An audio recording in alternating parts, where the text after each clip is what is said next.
Being outside is good for us. It's that simple. And trails make it easy for us to walk, bike, and be active outside in our own backyards. On the trail, we see people moving, connecting with their communities, making the places where they live great. For 40 years, Rails to Trails Conservancy has led the way, creating trails across the country, making it safer and easier for everyone to get outside. They want you to get involved. Find your trail and start your journey today at railstotrails.org/iHeart and follow at Rails to Trails on social. Quick question. When was the last time a display ad changed your mind? Now think about the last time a friend told you about something they loved. Different feeling, right? That's how podcast advertising works. A host who's built real trust with their audience talks about your brand in their own words, in their own voice. It doesn't interrupt the experience. It's part of it. With Acast, you can access the world's largest podcast marketplace. Choose the right shows, the right audiences, the right format. Then watch the data tell you it worked. You're not buying impressions. You're buying influence. Learn more by visiting acast.com/advertise. It's Saturday the 2nd of May. I'm Ciara Revens, and this was a week that saw Donald Trump survive another assassination attempt, King Charles turn on the charm in the USA, political manoeuvring in advance of the local elections, and no sign of progress in the war in the Middle East. Grab a cup of something hot, put up your feet, and get up to speed on the 7 biggest stories of the week. This is the Standout 7 from the Smart 7. It's news, but not the news. Last Saturday night, Donald Trump attended his first White House Correspondents' Dinner as president, and things did not go smoothly. Just as events were getting underway, a man who was staying in the hotel attempted to gain entrance to the event with the apparent intention of targeting Donald Trump or officials in his administration. The man who appeared to have shot a Secret Service agent was identified as Cole Thomas Allen, and Washington DC Attorney General Jeanine Pirro says it was clear that he intended to cause real harm. It is clear, based upon what we know so far, that this individual was intent on doing as much harm and as much damage as he could. And thankfully, because of the checkpoint, there was no one who was injured. The agent who was shot was unharmed, and so was President Trump, who almost immediately made his way to the White House, where he held an impromptu news conference. The strange nature of the attack and the apparently lax security that allowed a guest to check into a venue with weapons sparked online conspiracy theories, not helped when the president almost immediately used the incident to justify the construction of his prized White House ballroom. I didn't want to say this, but this is why we have to have all of the attributes of what we're planning at the White House. It's drone-proof, it's bulletproof glass. We need the ballroom. That's why Secret Service, that's why the military are demanding it. Monday saw Cole Thomas Allen, a 31-year-old California man formerly charged with attempting to assassinate the US President Donald Trump. Acting Attorney General Todd Blanche and FBI Director Kash Patel held a press conference at which they displayed weapons seized from the suspect at the scene of the attack in the Washington Hilton Hotel. Attorney General for the District of Columbia, former Fox News host Jeanine Pirro says the suspect's motivation was clear. Make no mistake, this was an attempted assassination of the President of the United States, with the defendant making clear what his intent was. This is the kind of situation that we cannot tolerate. Despite security concerns, the official state visit of King Charles and Queen Camilla to the United States went ahead as planned, with the royal couple arriving in Washington, D.C. on Monday evening.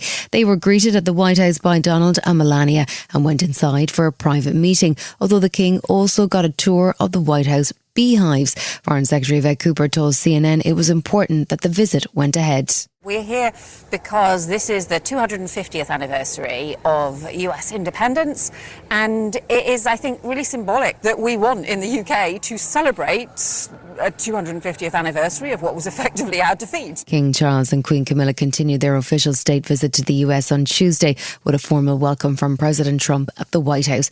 The King is in the US to mark 250 years of American independence, but the US president clearly hadn't read the memo which said, "Don't mention the war." He's a very elegant man.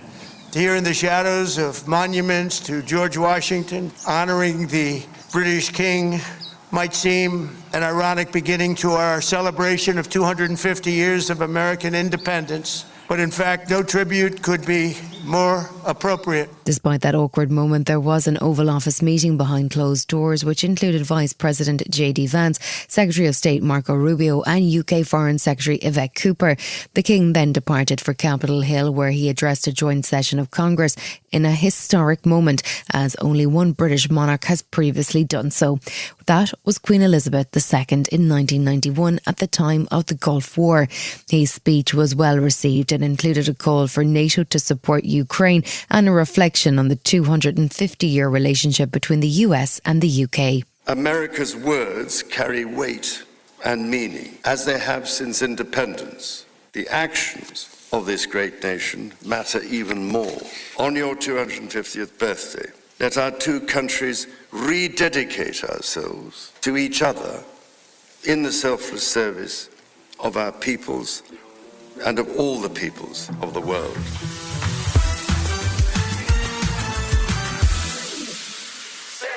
If Prime Minister Keir Starmer thought that the Mandelson scandal might be behind him, last weekend's newspapers would have upset his morning coffee. A new scandal was brewing about a visit to tech giant Planeteer's office in Washington, when then the UK ambassador to the US, Lord Mandelson. The visit, which took place in February 2025, was not logged, which could be a breach of the ministerial code, and matters were further complicated as Planeteer was a client of Mandelson's consulting company at the time. Palantir is a secretive data-based tech company who have contacts in the NHS, the Ministry of Defence and many more UK government bodies. Chief Secretary to the PM, Darren Jones, said the new allegations are irrelevant. This was part of a public set of visits that the Prime Minister was undertaking. So for the opposition to suggest that there's some type of cover-up here is just not inaccurate, but it's not serious, and is once again part of the strategy to try to distract away from the positive changes the Labour government is making to people's lives across the country. Tuesday saw another episode of the Mandelson scandal unfold as the Foreign Affairs Committee under Dame Emily Thornberry continued its inquiry into the vetting process for the former UK ambassador to the US. The man in the hot seat on Tuesday was the Prime Minister's former Chief of Staff, Morgan McSweeney, and the man who was responsible for the vetting and appointment process.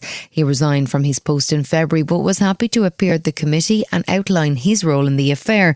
He admitting to wanting the ambassador in post as soon as possible, but said he never pressured the Foreign Office over the vetting process. The appointment of Mandelson as ambassador was a serious error of judgment.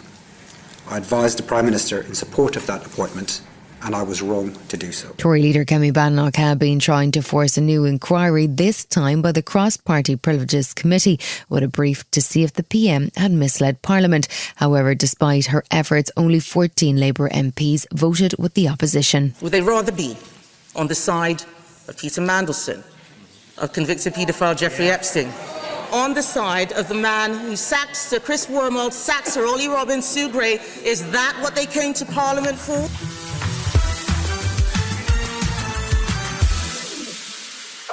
The Strait of Hormuz remained blockaded this week by both America and Iran, but a super yacht owned by Russian oligarch Alexei Mordashov was apparently able to sail through it over the weekend. Mordashov is a close ally of Vladimir Putin, and it demonstrates the confused world order that we seem to be living in.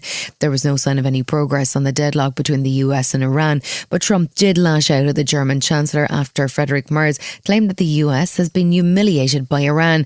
At a UN Security Council meeting, Security General Antonio Guterres was calling for cool heads all round and a reopening of the crucial waterway. I appeal to the parties, open the strait, let ships pass, no tolls, no discrimination, let trade resume, let the global economy breathe. Friday marked 60 days since the US and Israel began a war with Iran that remains unresolved, with the Strait of Hormuz blocked by both sides and no sign of any progress towards peace talks. This week saw the Pentagon announce that the cost of the war so far to the American taxpayer is $25 billion. That news came as US Secretary of War Pete Hegseth was testifying before the House Armed Services Committee in a tense and aggressive session. Hegseth criticised Democrats as the military's biggest adversary, even as he ducked and dodged on questions about how much more he intended to spend or why the war started in the first place. Well, their nuclear facilities have been obliterated, so we know where any nuclear material reclaiming might be. my time for We're a quick watching second here. We had to start this war, you just said, because the nuclear weapon was an imminent threat. Now you're saying that it was completely obliterated? They had not given up their nuclear ambitions. Iranian leader Moshtaba Khamenei struck a defiant tone in a written message warning that Tehran plans to eliminate the enemy's abuses of the waterway. The new Ayatollah still hasn't been seen publicly and is believed to have been seriously injured in the attack that killed his father. The fact that the crisis hasn't eased drove oil prices higher again on Thursday, but central banks, including the Federal Reserve and the ECB, held interest rates steady. The Bank of England also held rates at 3.75%, and former Deputy Governor Sir Howard Davies says there are no immediate signs of a recession. At the moment, we're sort of bumping along the bottom. No sign of a real recessionary risk yet, but obviously you've got to look out carefully.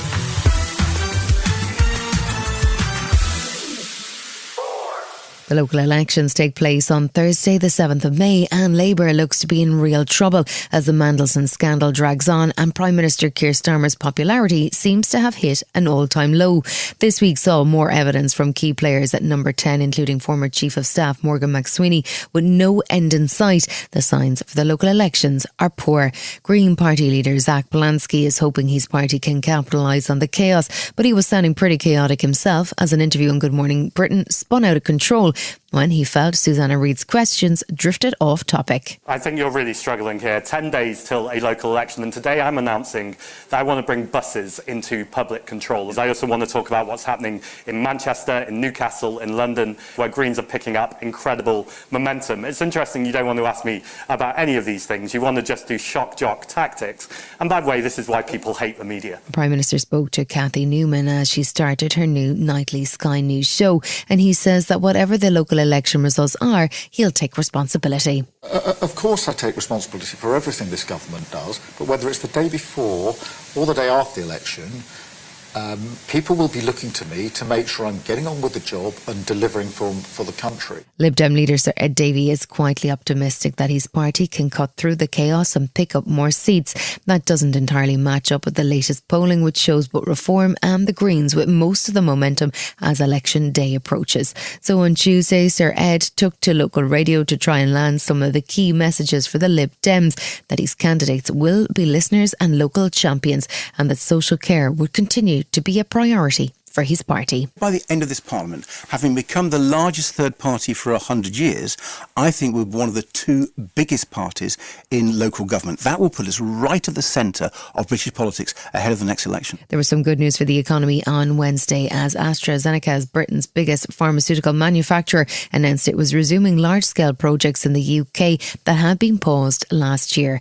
That will see an investment of over £300 million, and it could be a good sign for the government in terms of future economic growth. Back in the UK, Parliament is due to wrap up before the local elections, so Prime Minister's question time had an end-to-term feel as Tory leader Kemi Badenoch was on the attack. Her cultural reference library may need some updating though. This government is like a bad episode of Game of Thrones. His own people have turned against him, and all the while the Prime Minister is holed up in his castle wetting himself about a visit from the King in the North. The Prime Minister was unimpressed, presumably because Game of Thrones ended in 2019, but he was happy to take a look back at history too. I changed my party, I won a general election. She's changed her party, Mr. Speaker, because when I became leader of my party, their party was 3 times the size it is now. In 7 days' time, we'll know the results of the local elections, and it will most likely be a good night for Reform and for the Green Party. As things come down to the wire, it's no surprise that some dirty laundry has come to light, with reports this week from The Guardian that Reform Party leader Nigel Farage did not declare a £5 million donation from crypto billionaire Sir Christopher Harborne. The gift was made in 2024, just before Farage was elected an MP, but Reform's Education and Skills spokesperson Suella Braverman says it's not a big deal. Nigel Farage received a personal gift for his private purposes. He received it before he was an MP, before he was even thinking about becoming a candidate. Nigel himself says the money was for his personal security after a number of incidents, and the intention was that he would be safe and secure for the rest of his life. Fraser Nelson of The Times thinks it's a little awkward if Nigel is basically a sugar baby for a crypto guy. It means that Nigel Farage effectively has a kind of a sponsor, a kind of sugar daddy. That Christopher Harborne isn't just Reform's biggest donor as a party, he's Nigel Farage's personal benefactor. Farage will owe him, of course. Still to come on the Standout 7 in association with Metro, Golders Green attack sparks terror alert and Trump goes to war with Germany on social media. Right after this. Being outside is good for us. It's that simple. And trails make it easy for us to walk, bike, and be active outside in our own backyards. On the trail, we see people moving, connecting with their communities, making the places where they live great. For 40 years, Rails to Trails Conservancy has led the way, creating trails across the country, making it safer and easier for everyone to get outside. They want you to get involved. Find your trail and start your journey today at railstotrails.org/iHeart and follow at Rails to Trails on social. Quick question. When was the last time a display ad changed your mind? Now think about the last time a friend told you about something they loved. Different feeling, right? That's how podcast advertising works. A host who's built real trust with their audience talks about your brand in their own words, in their own voice. It doesn't interrupt the experience. It's part of it. With Acast, you can access the world's largest podcast marketplace. Choose the right shows, the right audiences, the right format. Then watch the data tell you it worked. You're not buying impressions. You're buying influence. Learn more by visiting acast.com/advertise. Welcome back.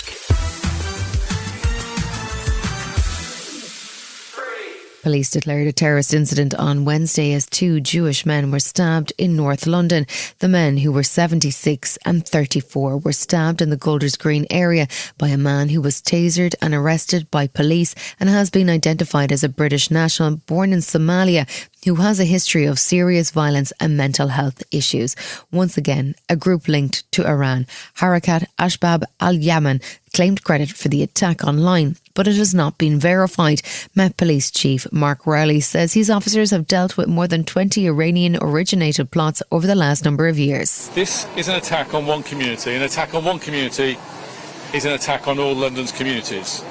This was an attack on Londoners. It is an attack on British Jews. The Jewish Leadership Council said that the number of attacks and the frequency feels relentless, adding that security measures alone are not the answer. The Prince and Princess of Wales are among those expressing solidarity after the attack, and Prime Minister Keir Starmer spoke in the Commons after holding a Cobra meeting on the incident. It is deeply concerning to everyone in this House. There is now a police investigation, and I think we all need to do everything we can to support that investigation. Wednesday's attack in Golders Green, which saw 2 Jewish men stabbed, sparked an elevation of the UK's terror threat level, which is now escalated to severe. That means that an attack is considered likely in the next 6 months, and the UK's head of counter-terrorism policing, Assistant Commissioner Lawrence Taylor, announced that there will be an enhanced police response in place across the country. Prime Minister Keir Starmer addressed the nation on the issue of the anti-Semitism on Thursday as he returned from a visit to Golders Green, and he called out pro-Palestinian protesters in particular. Of course, we protect freedom of speech and peaceful protest in this country. But if you stand alongside people who say globalise the intifada, you are calling for terrorism against Jews. The government has introduced new measures to deal with threats from what he called malign powers like Iran. Friday morning saw the attacker charged with 2 counts of attempted murder, and the government's anti-Semitism advisor, Lord John Mann, was warning that the Jewish community feels under threat. Don't forget, everyone in the Jewish community has fled from somewhere. They were fleeing from persecution from Spain or Portugal to get here, or from the pogroms in Russia 150 years ago, or from the Nazis. Fleeing will take time, but it will happen.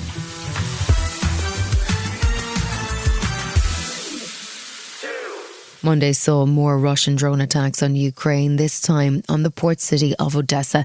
The attacks, which left more than 14 people injured, again appeared to target civilian infrastructure as peace talks have stalled and Russia continues its war. German Chancellor Friedrich Merz spoke on Monday about Ukraine's bid to join the EU, warning that the process will not be quick, but suggesting that Ukraine could perhaps be offered observer status while peace talks begin with Russia. The European Union must not become an exclusive club. We must not lose Ukraine to Russia, not even in a perceived emotional sense. Donald Trump hinted at a potential ceasefire between Russia and Ukraine on Wednesday evening. He told the media in the Oval Office that he'd had a long call with President Putin and that he thought he might do a little ceasefire. It's the first sign of any movement on peace since the war in the Middle East began, and it might be inspired by the prospect of more EU support for Ukraine now that Viktor Orban is no longer in a position to block aid and loans. EU Commission President Ursula von der Leyen said Putin's days are numbered as unrest grows over his attempts to block news and internet from the outside world. Russians feel that they live behind an iron curtain again, this time a digital iron curtain. If history has one lesson, it's that all walls eventually fall. Donald Trump continued his social media war with Germany on Thursday, posting again on Truth Social and calling German Chancellor Friedrich Merz ineffective at ending Russia's war on Ukraine. That seems a little rich from the president, who can't even get Vladimir Putin to agree to a ceasefire or direct talks with Ukraine. The EU has shifted gear on Ukraine now that Viktor Orban can no longer block aid to Kyiv or sanctions on Russia. And this week there have been signals that Europe may take more of a direct role in the conflict. Speaking after a meeting of Nordic allies, the EU's foreign policy chief Kaja Kallas said the bloc is not going to beg Russia for talks, but it is inevitable that talks need to happen. Russia does not want to engage in any kind of dialogue. We should not humiliate ourselves, but we should put them in a position where they actually go from pretending to negotiate to actually negotiate.